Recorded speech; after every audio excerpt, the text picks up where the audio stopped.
Vous écoutez Pierre Nantel. C'est l'heure d'une autre revue de l'année qui va étonner sur l'angle qui est pris ici par notre journaliste au Journal de Montréal, Annabelle Blais. Bonjour, Annabelle. Salut, Pierre. Ouais, t'as l'air pas mal haïssable. Un petit côté espiègle, je t'attends. Ben écoute, hier, je te parlais de l'actualité en chiffres. Aujourd'hui, je me suis dit, on va parler des objets qui ont fait parler en 2024. C'est des objets qui sont liés à des événements de l'actualité. Okay. Donc, je te donne un objet, puis tu me dis à quel événement de l'actualité tu penses que ça fait référence. J'embarque. Et c'est quand même un peu plus sérieux, peut-être. En tout cas, okay. Bon, on y va. Donc, le premier objet, c'est les tentes. L'itinérance à Notre-Dame. Voilà. On a vu apparaître un peu partout à Montréal des campements, mais pas juste de personnes en situation d'itinérante, mais aussi des campements pro-palestiniens sur les campus des universités. T'as bien raison. McGill, ça a duré plus de 2 mois. l'UQAM à peu près 1 mois. Et ce qui est intéressant, c'est qu'il y a quand même eu aussi un peu une fusion des phénomènes parce que ce qu'on s'est rendu compte à un moment, McGill, vu que ça s'est tiré la situation, les étudiants qui avaient des campements pro-palestiniens qui bloquaient le campus. Et là, le recteur a fait faire une enquête. Et ce qu'il a découvert, c'est que la plupart des gens qui étaient sur les campements là, vers la fin, là, rendus en juin, c'était pas nécessairement des étudiants de McGill et que le soir, ceux qui dormaient dans les campements, c'était des personnes en situation d'itinérance. Oh. Et là, la situation commençait... Je me souvenais pas de ce détail-là. Moi non plus. C'est justement en faisant ma revue de presse que j'ai dit, c'est vrai. Mais tu vois, ça m'a fait penser... Moi, j'avais couvert il y a quelques années le phénomène Occupied à Montréal. Et c'était le même phénomène qui s'était produit, c'est qu'à la fin, vu qu'ils voulaient intégrer... La revendication était devenue tout azimut. Exactement. Et donc, il y avait des personnes en situation d'itinérance qui avaient rejoint le groupement et ils les avaient accueillis à bras ouverts. Mais là, c'est qu'il y avait commencé à avoir des problèmes de consommation. Ouais. Et là, il y avait des chicanes le soir, tout ça. Et il y a eu au campement McGill des surdoses la nuit. Et c'est ce qu'il y a... il y en a eu 2. Et c'est ce qu'il y a un moment, ils ont fait, là, il faut démanteler le campement. Et c'est pas mal ce qui s'est produit. Et ça me ramène à la situation qui se passe là, ces jours-ci dans le journal de Montréal. Mon collègue écrivait que, tu sais, là, maintenant, beaucoup d'itinérants vont se retrouver dans les métros parce que c'est là qu'il fait plus chaud, il commence à faire froid. Et au métro Bonaventure, quand le métro ferme, il y a des autobus de la mission Old Brewery qui viennent chercher les itinérants pour les amener dans les refuges. Mais là, il y en avait trop cette semaine. Il y en a eu jusqu'à 80. Ils ont jamais vu ça. Ils en ont pris 40, mais les 40 autres, ils ont été obligés de leur dire, écoutez, débrouillez-vous. Parce qu'on n'a pas encore franchi le seuil qui mobiliserait, par exemple, que la ville ouvre une aréna chauffée pour accueillir tout le monde sur des lits. Ouais, on n'est pas encore là. Les organismes qui disent aussi, c'est que le plan, OK, ils connaissent à peu près au mois de 1er décembre, ça va être quoi leur financement, comment ils vont s'organiser. L'hiver est déjà commencé. Et je sais pas si toi, tu as vu, là, mais il y en a des campements même à Longueuil. Bien sûr. Cet été, je roulais à vélo, on les voyait. Oui, dans les bretelles qui mènent à l'accès au pont Jacques-Cartier, par exemple, on voit des tentes. Oui. C'est une situation incroyable. Moi, d'ailleurs, je sais pas si j'en ai déjà parlé, mais sur ma rue, il y a un homme qui a vécu pendant au moins 3 mois dans son Dodge Caravan. J'ai trouvé ça beau quand même de voir que le quartier, le voisinage se voulait très bienveillant avec lui. Même en même temps, c'est un petit peu envahissant quand même. Là. La personne est devant chez vous, puis elle vit en avant de chez vous, puis s'installe une tente, un auvent. Mais les gens ont été bienveillants, puis le froid l'a chassé. Je sais pas où est-ce que je me rappelle de l'avoir vu dormir dans sa voiture avec une chandelle. Ah oui, non, mais c'est ça, on en voit tous. Moi, dans les parcs, près de chez moi, il y a des tentes. J'ai un ami qui habite dans Rosemont, devant le dépanneur. Il y a quelqu'un qui habite sur le banc devant le dépanneur depuis 2 ans. Donc, voilà, je pense que c'est quelque chose qui a marqué 2024. Absolument. Deuxième objet, et là, tu vas trouver rapidement, chèque de 250 $. Ah, ça, c'est la mauvaise idée qui est disparue dans le budget de Mme Freeland, que Mme Freeland n'a pas présenté. Oui, c'est ça, exactement. Et c'est ce chèque-là et aussi, le congé de TPS qui aurait vraiment mis le feu aux poudres entre Mme Freeland et Justin Trudeau. C'est ce désaccord-là qui aurait été, la goutte de trop qui fait déborder le vase, ça, puis la question de comment on va gérer Trump.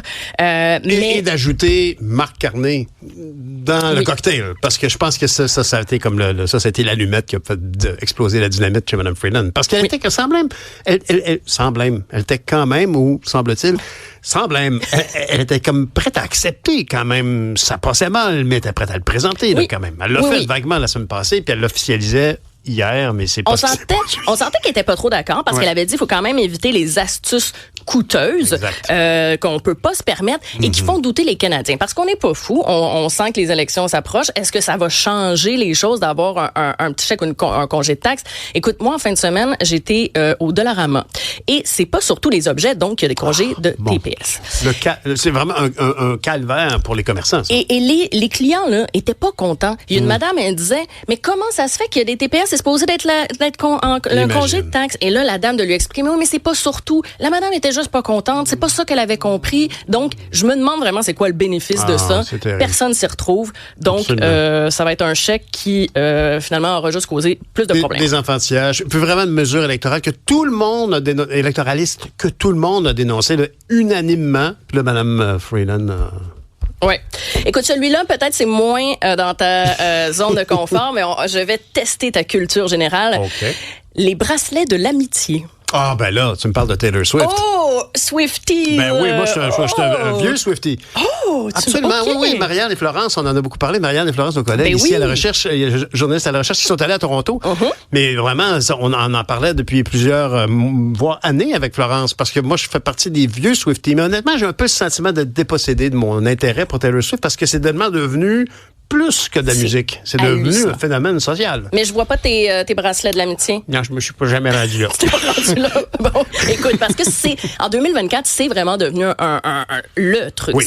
Parce que, bon, la tournée Eras Tour de Taylor Swift, ça faisait 2 ans, et là, ça s'est conclu il y a une semaine ou deux à Vancouver, et juste avant ça, c'était à Toronto. Donc, tu sais, c'est là que nous, le Canada, on a été frappés de plein fouet, mais la planète entière, ça a pris un mouvement, cette histoire de bracelets-là. Incroyable. Donc, les Swifties qui ont des petits bracelets en perles de plastique, puis ils s'échangent ça pendant le spectacle. C'est tellement fou, OK? Je lisais qu'il y a des médias australiens qui ont rapporté que quand Taylor Swift s'est rendue en Australie pour sa tournée, il y a des magasins, OK, qui ont manqué de petites perles de plastique. Il était pas accordé, ces perles de plastique. Tout le monde capotait sur les petits Puis moi, je dois dire que même si je me sens pas mal compétent en termes de... On voit à l'écran, on voyait plein de bracelets. Je me sens quand même compétent en matière de Taylor Swifting, mais je me souviens pas du moment du passage, de quel couplet, de quelle chanson où elle parle à ce point-là de bracelet d'amitié. Je ne sais pas pourquoi c'est devenu l'objet si iconique d'être un fan de Taylor Swift. Écoute, je me suis posé la question. Moi, je suis pas une Swiftie, mais c'est comme un peu le dessert. Tu sais, je trouve ça sucré, mais des fois, ça me fait plaisir, mais une fois de temps en temps. Et je pourrais pas te nommer la chanson précise, mais il y a une chanson où elle parle d'une peine d'amour et qu'elle dit, elle parle de cette première peine d'amour d'adolescence et qu'elle dit, tu sais, comme à l'époque où on se faisait des petits bracelets. Okay. Bref, elle mentionne le mot de faire des bracelets. Et donc, il y a une Swiftie qui, avant la tournée là, je crois que c'est pour Eras Tour, qu'elle a dit, on pourrait tous se faire des bracelets, embarquons là-dedans. Et là, ça a culminé cette année, un truc de fou. Écoute, cette tournée-là, 2 milliards en revenus, c'est hallucinant. Absolument. Et je lisais là que à Toronto, donc l'avenue du concert, ça a injecté 282 millions de dollars pour Toronto. C'est hallucinant. Et même à Édimbourg, en juin, les fans auraient fait trembler le sol lors des concerts, OK, selon l'Agence britannique des séismes. OK, il y a une activité sismique qui a été mesurée jusqu'à 6 km autour du stade. C'est hallucinant. Mais ça a pris des dimensions bien au-delà de la musique, mais pour n'importe qui, là, vraiment, j'incite n'importe qui à aller prendre la plateforme musicale de votre choix, puis écouter le dernier album, Dead Poets Society, et de l'écouter en lisant les paroles.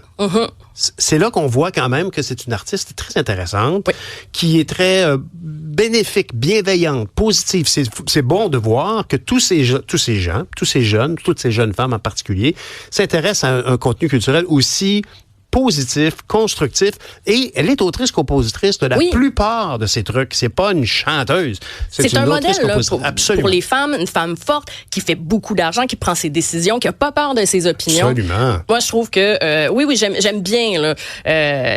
J'en écoute une fois de temps en temps. Je ne pourrais pas te nommer toutes les chansons. Je comprends. Mais c'est un phénomène social. Il nous reste le temps pour un objet sûrement. OK.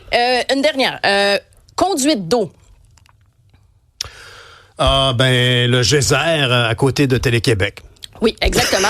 Geyser, écoute, c'est arrivé en nous sur René Lévesque, là, près du pont Jacques-Cartier. Incroyable. Et ça, c'est, 40 millions de litres d'eau d'eau potable qui ont jailli comme ça d'un coup. C'est une conduite de 84 pouces qui avait cédé. Et c'était une conduite qui avait vieilli de façon prématurée.